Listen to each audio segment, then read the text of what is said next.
very, very little knockdown in this game. If you can quick rise and flip back from almost every knockdown except for like supers and such. So this is Hudaman, another Northern California player, another very strong player. Oh, he's going up against Brass. We saw Brass defeat Vicious earlier. Oh, nice cross up short. And now Hudaman playing a nice little corner zoning game. Nice throw tech and a great counter EX Fireball. I like that once you go up into the air, you're gonna get Dragon Punch. You know what? There's no parry up there. That was a big opportunity for a huge combo, but didn't quite get it. And you know, like I said, this game feels different. The timings for everything is going to be a little bit different than what you're used to. The hit stuns and stuff like that are very different. But again, I'm glad. Oh, of course. I love how every game should have their own feel.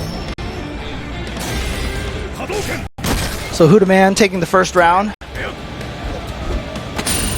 Wow, great tech. Yeah. As we said, the throw tech window is very small, so you can see people still want to link crouching jab rather than just rapid firing it, because you can cancel if you're rapid firing. It's no big deal. All right, here we go. Oh, look at that. You see that life? Look at that red up there. Yeah, that was about like a third of life. Oh, nice. Tried to parry it, but that was an EX Fireball, so you got to parry both hits. Once you parry something, the only thing you can do is parry again. You can't cancel it in a block. You're stuck parrying until that move is over. And there's actual recovery to it. Right. Oh, nice. Just glance with the 3-4. Oh! Just strolls up to him, gets the throw.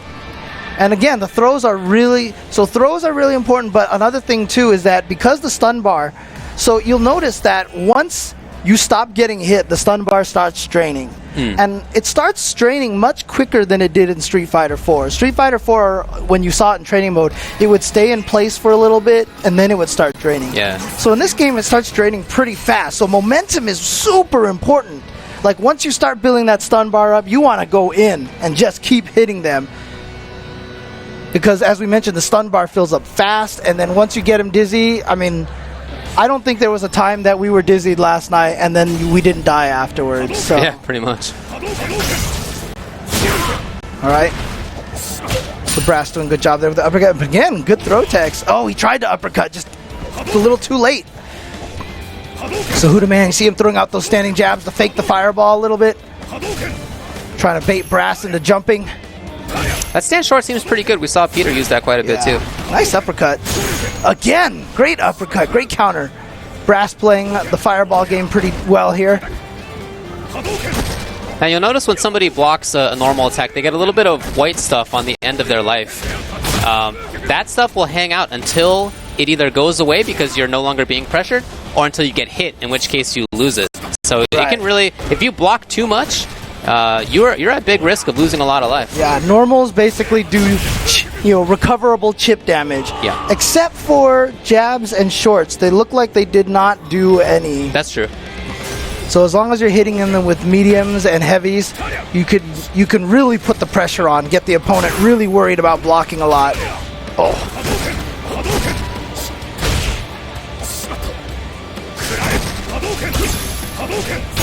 So we mentioned how fast it is, but I really do think that you can still play a mid-rangey sort of game like this. Yeah, we were definitely playing against one Mr. Combo Fiend who was known for aggressive play, so we definitely got a very Combo Fiend heavy view. Yeah. But again, a lot of the players here don't know a lot of the combos. Like, I'm sure they're not really aware of the stand strong, low roundhouse link. Right. And once you land that, you can get a lot of good pressure when they're getting up and such. You also see them not using their V-trigger. And also, I don't think a lot of players, I'm not sure if they know necessarily how to do the quick rises yet.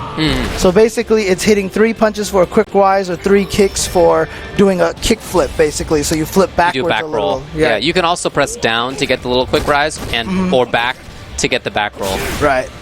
But the timing is a little different than it was in Street Fighter 4. When I kept trying to do it with Street Fighter 4 timing, it wasn't quite working the same way. Honestly, I always just mash the buttons. Right, exactly. And I do that still, so. So in Street Fighter 4, I didn't really mash them when I did the quick rise a lot of the time. Oh, okay. Nice! Gets right through there. Catches him with the overhead. You see him trying to push him. Okay, nice. He's really doing a good job. Very restraining on throwing those fireballs, picking the right moments. Brass playing really well here. Again, I mean, a lot of these players we know. We know LPN, we knew Vicious, we know Hudaman. Brass I'm not familiar with, but he's playing really solid. Really great job this round. Here it is. Yeah, you can hold it, and if you charge it up enough, like I mentioned, it does become unblockable. Oh! Ooh. Oh, wow. If he had just landed that uppercut, it could have even came close to killing him, but great job for Brass. Get that EX uppercut. Yeah, he looks good. Looks confident. There's Hudaman on our side of the screen.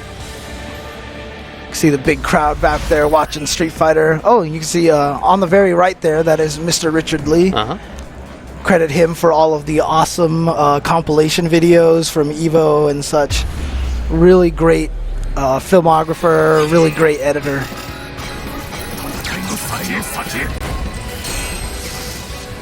Alright, they're going to stick to Ryu versus Ryu. As we said, it's probably going to be a lot of Ryu because I know a lot of players, you know, like I said, this is for a PlayStation 4. Yeah. You're not gonna be trying things out that you are. You know, obviously, it's a new game. You have to try things out, but yeah, you can limit what you need to test. You know, Yeah, by picking a character like Ryu, who you more or less know his game plan. Uh-oh, accidental uppercut. There you go, big chunk of damage on that 2 hits. Good sweep. And you'll notice every once in a while when that sweep is blocked, some moves have different animations when they're blocked. It's really interesting. Birdie's Crouch Fierce looks different when blocked. Yeah, I think Ryu's Crouch Fierce does too. Oh, okay. Cool. But see, now Hudaman has the V-trigger, and there's really no reason to save it, because if you use it right now, you'll probably get another one. There it is. On. Yeah, Oh. okay. Oh, here we go. Look at that. Oh. Sick. Grip of damage. Yeah, it is.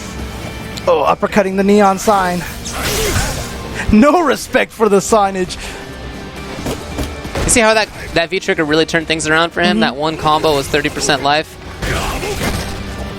So if I were Brass, I would have seen, you know, you can look at that example of Hudaman turning it on and really using it as a big benefit to his play. But he hasn't been doing the same thing. Brass has not. Yeah, and you saw right there, Hudaman to jump roundhouse, low jab. That is definitely a Street Fighter 4 leftover habit, and that is something that you do not want to do as much in this game. As we said, standing strong, really great button for Ryu. So jump roundhouse, stand strong, combos into sweeps. And you know, we tried a lot of buttons against the different characters yesterday, and I didn't see anything that whiffs over crouching characters. So if you're worried about something like Ryu stand strong not hitting somebody as they're crouching, I don't think that's an issue in this game. Nice again by Brass. Second time he's done that. Tried to get the meaty fireball. Nope. So it's really interesting. They did take away a lot of the complex motions in this game. Like there's no 360s, Cammy's hooligans, no longer Tiger Need. But the supers are the same. They are quarter circle forward times 2. Ooh. Oh, he went for it. Risky, but you know what? It's understandable. All right, so we're at match point now here to move on. I believe this is to get to grand finals. You know, we saw a backdash there, but we should point out that backdashes are not invincible. Yep, no more get out of free jail cards there. No more need to read backdashes. If you do a backdash on Wake Up and a guy puts a button in you, you're just going to get smacked. Just in general, there are fewer escapes. It's not just the lack of invincibility on backdashes, it's lack of invincibility on special attacks too. Yeah, and actually Ryu, you see him off of his throw, the opponent doesn't get very far, doesn't get thrown very far, and when you get thrown, the only thing you could do is a quick rise in place. After throws, you cannot do the back roll. So no matter what, you know they're getting up right next to you. So Ryu's throw actually leads to a really cool throw or hit game. He can actually get really deadly once he starts getting a bunch of throws. Big chance. Pretty much any combo you're gonna do is gonna be legit. All right, so Brass here, looking good. But here we go, V-trigger. Yeah, activates a V-trigger. You saw how much chip that did once he activated that. Look at that chip damage off of the V-trigger. Now they're about even. It's coming down just to the wire here. Brass still not using it. He has it there. Yeah, but remember when you... Oh, great sweep. Here we go. Where's it going? Oh, of course, beautiful block on the overhead. Oh, and the EX Fireball is going to take it for Huda.